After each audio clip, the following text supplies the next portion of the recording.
Значи ме интересира конкретно за тумор на мозок, за лечење на тумор на мозок, сум запознаен. За лечење на канцер на дебело црево сум запознаен. Не знам како делува на леукемија. Односно, почеток на леукемија тоа е тромбоцитемија есенцијалис. Збораме диагноза. Пошто канабисот, како што нас спомнавте пред малку, кај некои диагнози лечи повеќе, кај некои диагнози лечи помалку. Ако лечи, во случај да лечи, дали треба да има поголема ТХЦ или ЦБД? Во случај со тромбоцитемија есенцијалис. Тоа е инаку зголемување на тромбоцитите енормно. Благодарам.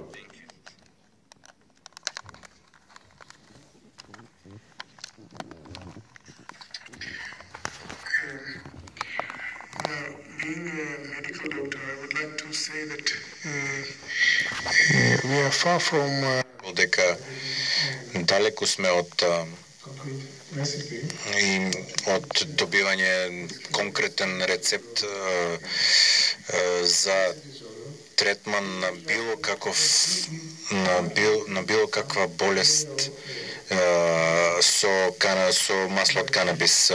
Имаме некои општи насоки во овој момент, но во секој посебен индивидуален случај треба да го подобриме добробитта на пациентот. Треба да видиме која нишка е добра за секој индивидуален пациент, поотделен пациент, и мислам дека мојот колега може да ви даде подетални насоки за ова. Знаете, проблемот се состои во тоа што секој од нас е генетски различен. Што значи дека постојат лица кои што може многу добро да бидат лекувани со канабис, некои можат да се лекуваат многу добро со канабис со високо ниво на ТХЦ, некои со ЦБД. И постојат пациенти кои што може да се третираат, да се лекуваат само палиативно, и постојат пациенти кои што воопшто не можат да се лекуваат. Ова е само според мислењата добиени од легалниот начин на лекување, затоа што официјално не постојат клинички студии и истражувања. Ова е голем проблем. И од ваквото искуство би рекол, јас не го сметам за нелегално, затоа што секој има право да си води сметка за своето здраве како што сака, но се разбира пациенти кои што се третирани за канцер и биле изчистени од канцерот, но канцерот се вратил после некое време. Како што доктор Рајса спомна, не постои општ рецепт што да се користи, и за жал секој пациент мора да ја најде својата точна нишка која што може да му помогне. Може да постои нешто општо, се разбира, пациентот може да го користи тоа што општо се користи, но може да види, може да открие дека тоа не му одговара, и може би треба да ги промениме концентрациите на тие нишки. Здраво. Секојаш можете да започнете со безбедна нишка за која што зборував, која што е 50%, која што има еднаква количина на ЦБД и ТХЦ. Верувам дека ТХЦ е поефективно, поделотворно кај канцер. CBD од ова 50-50 има ефект кај психози и така натаму, и кој што е голем проблем кај повеќето луѓе кои што земаат ТХЦ. Тие не го сакаат тоа чувство на хај и секогаш ќе треба да почекате за да ги видите ефектите. Од моето искуство од работата со луѓето кои што патат од рак, кои што страдат од рак и кои што ја следат диагностиката. Во светот имаме добра диагностика, но едноставно немаме добри начини на лекување болести. Ако човек има страда од рак и ако сакате да го ставите на режим од ТХЦ, на познати ТХЦ и ЦБД лекарства, следете ги резултатите во рок од 3 месеци и во тие 3 месеци ќе можете да најдете начин како да ги прилагодите тие нишки и како дали спомнав дека супозиториите, тоест чеповите се многу добар начин на посебно за канцери на канцерогени заболувања на понискиот дел од телото, како што е ракот на дебелото црево и така натаму. И тие мислам спомнав дека имаат многу добри ефекти, значи супозиториите. Поздрав до нашите гости. Имам конкретно 2 прашања. На едното од нив добив одговор од двајца наши излагачи овде. Така да би се обратил и до другите излагачи, и односно и до професорите кои што ќе говорат утре, бидејќи нема да видам возможност да го следам дневното предавање. Моето прашање е дали имате било какво искуство со третирање на деца или пациенти, да кажеме, со аутизам. И второто прашање е дали имате искуство во третирање на пациенти кои што се на погрешна диализа. Благодарам. Истото ова прашање, односно првото, би сакал да го упатаме и до Јашар, кој што може да има некое искуство во Словенија. Благодарам.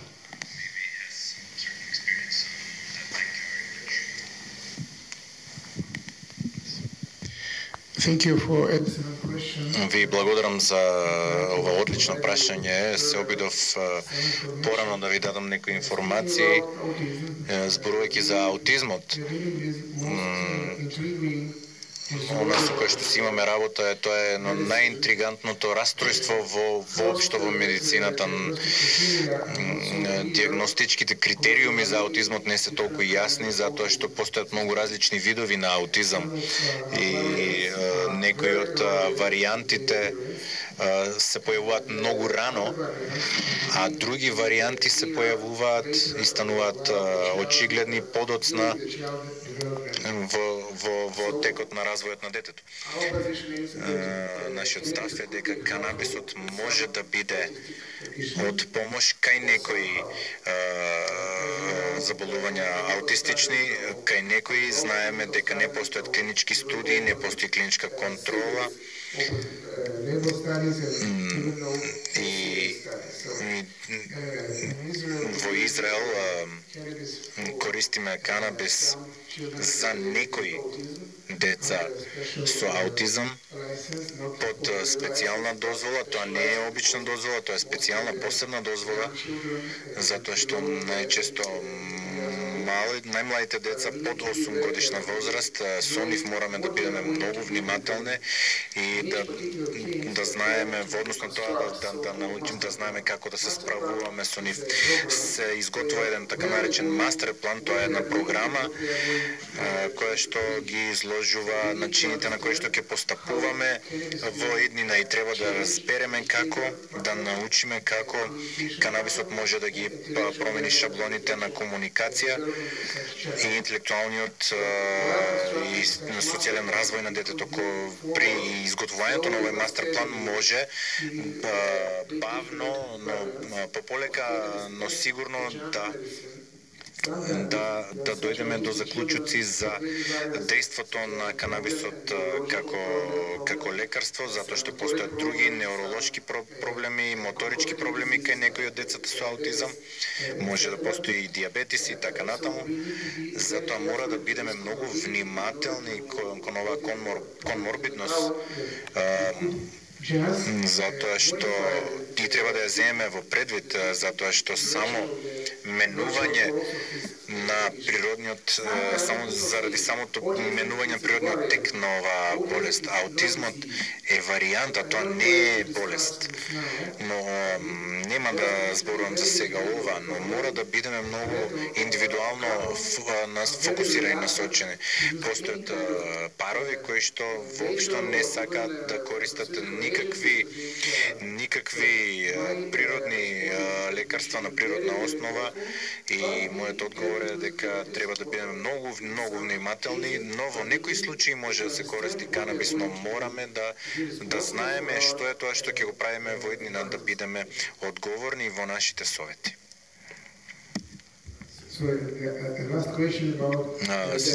Последното прашање за диализата, во врска со диализата, сум имал до сега 3, можеби 4 пациенти во диализа. Сите тие има проблем со бубрезите поради диабетисот. Диабетисот е едно страшно растроствена, страшна болест која што го засега целиот човечки род и тоа е цената која што ја плаќаме за овој современ начин на живот за кој што зборувавме. Тоа е диабетисот. Имаме многу искуство со диабетисот и канабисот и имавме тие се сите позитивни искуства и видовме дека канабисот може да се користи за намалување на шеќерот во крвта.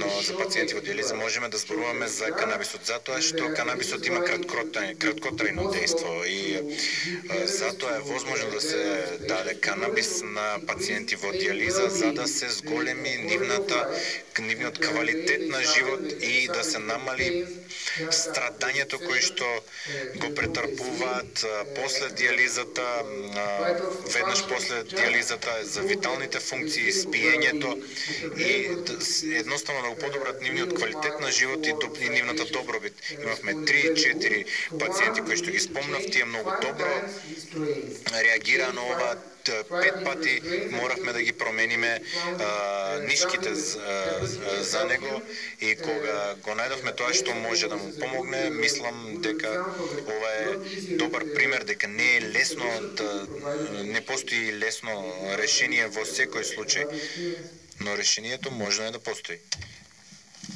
Можеби моите колеги имат некои други искуства со ова. Во психијатриските болести, јас не сум психијатар, но постои компонента на анксиозност, тоест на вознемиреност во сите психијатриски болести, вклучително и во АДХД, во биполарните расстройства и секаде во сите овие болести постои компонента на анксиозност. Може би звучам како голем адвокат, застапник на канабидиолот, но го гледам канабидиолот како многу значајно средство за намалување и отстранување на вознемиреноста. Отстранете вознемиреноста и ќе отстраните многу други карактеристики на другата болест од која што страдате. Уште еднаш канабидиолот е моќен антиинфламаторен и антианксиолитен канабиот и не го отстранувам од овде и ТХЦ-то. И ТХЦ-то може да се користи, но канабидиолот има многу подобар антианксиолитички ефект. Тоа е се што би можел да искоментирам во врска со ова. Како што разбрам, ве интересираат искуства за деца со аутизам, како што реков на предавањето, секогаш се обидувам. Tako je u tim slučajevima, iako mi niko nikad nije rekao kako, znači dovoljno znam da sigurno treba ići da će piće, to je definitivno.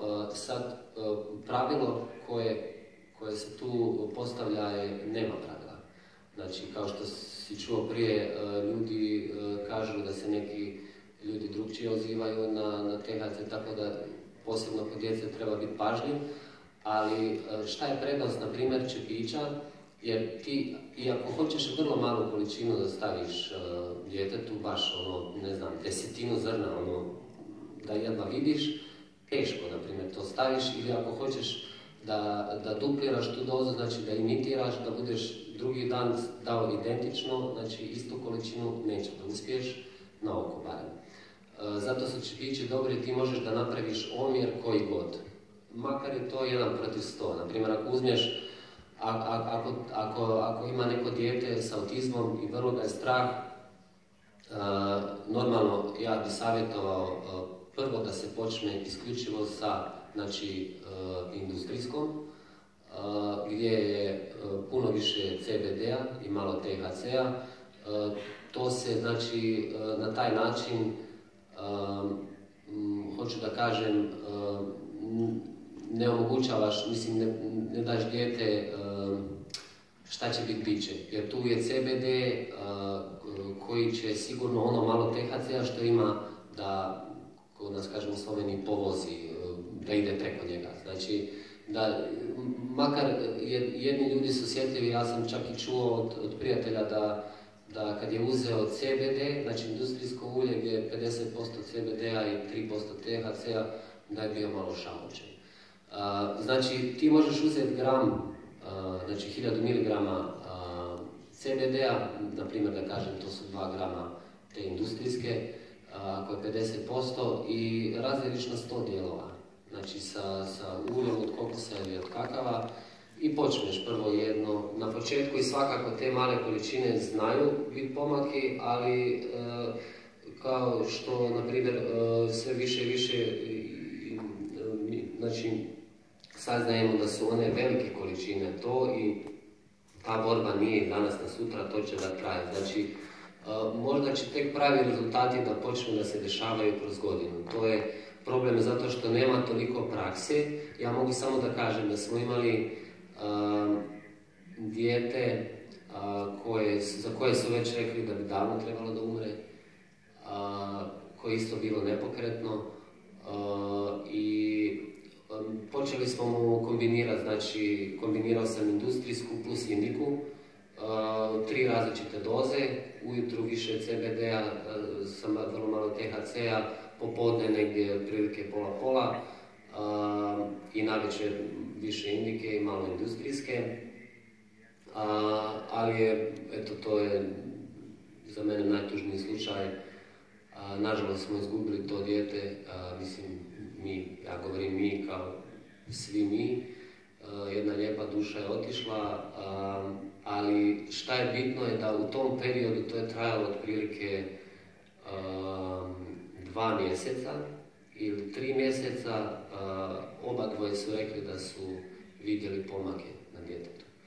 Doze su bile otprilike, da kažem, pravio sam možda, samo da malo da preračunam, teško znam, ne sjećam se dobro, ali doze su kao da bi sad rekao, na primjer, 100 mg CBD-a i možda 50 mg THC-a početne doze, na primjer.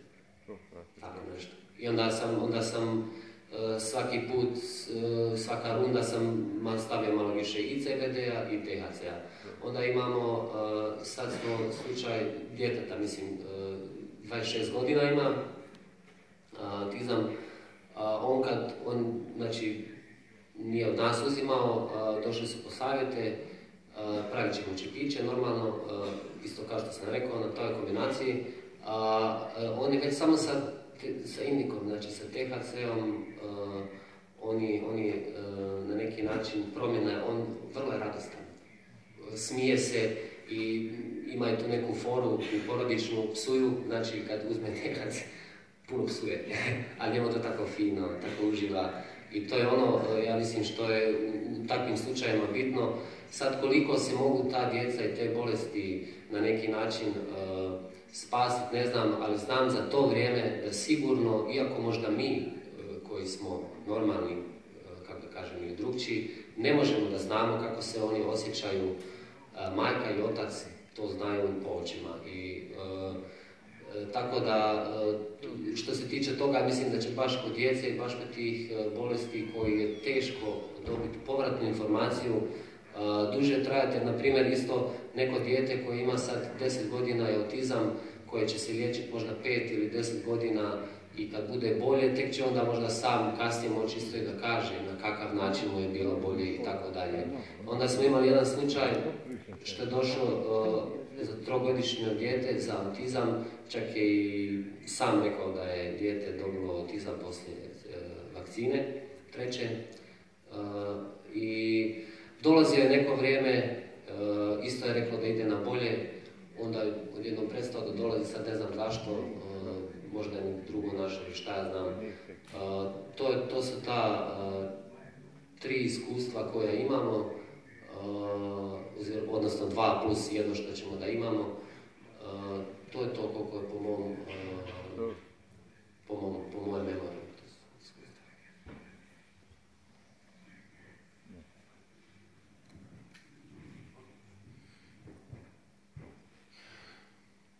I would like to thank you for the great presentations. I have 2 questions relating to inflammatory diseases and systemic rheumatic diseases. We know that CBD is anti-inflammatory, but how would you comment on cannabidiolic acid? Is it synergistic for the inflammatory conditions? And my second question is there any adverse effects on the gastric mucosa, like ulcers and perforations, like the non-steroidal anti-inflammatory drugs? And any other adverse reactions